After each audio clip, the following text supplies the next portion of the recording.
Rusame reader, Kurosong! And today I will be reading to you from Stars and Moonflowers in Our Garden by RainbowStar_772. That's me! Now, on to Chapter 30, Implied Promises and Notes.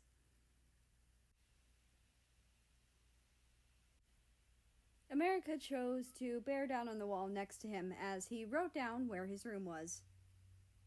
There!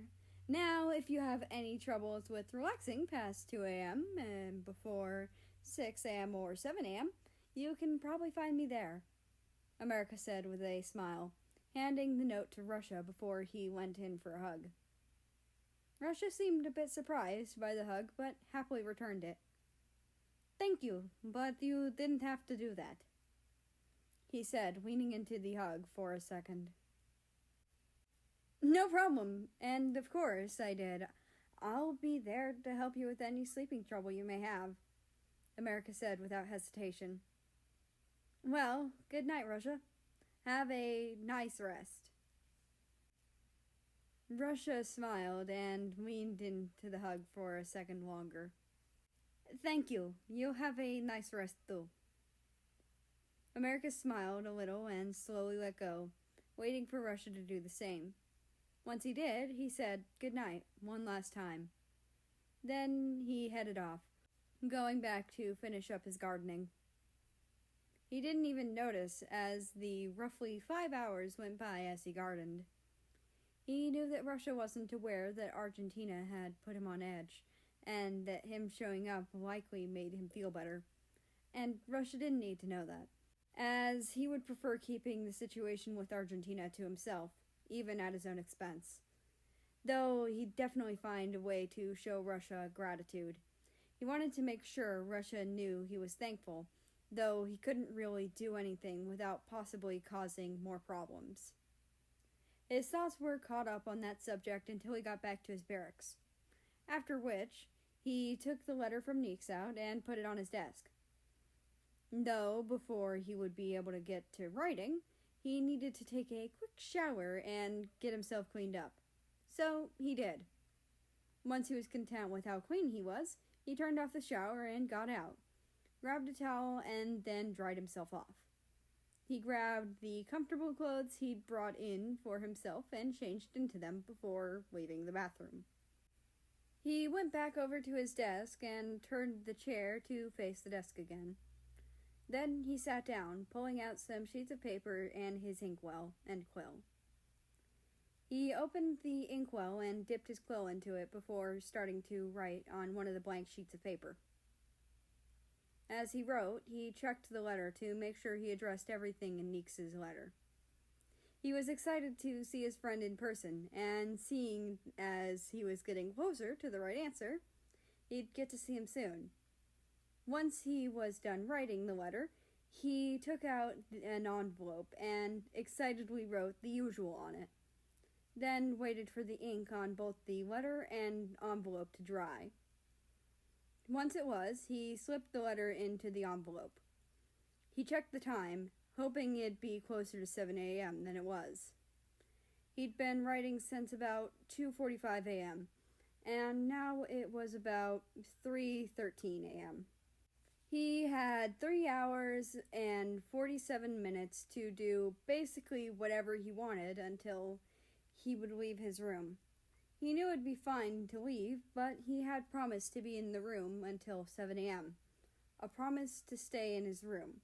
A promise to Russia, someone who he saw as a friend, but also part of the royal family. But mainly, he saw Russia as a friend. He knew from the outside view it definitely seemed like there was a power imbalance there. But there wasn't, as Russia's father had told America that he had no one other than himself to answer to.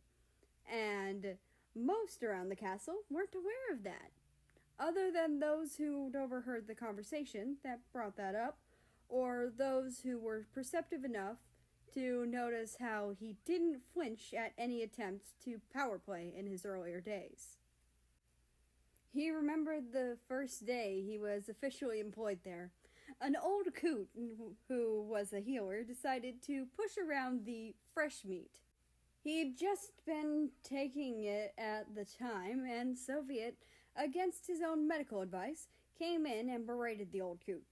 After that, Soviet told America and the old coot, who America had come to earn the name of, Eugene Clark, that America didn't have to answer to anyone but himself.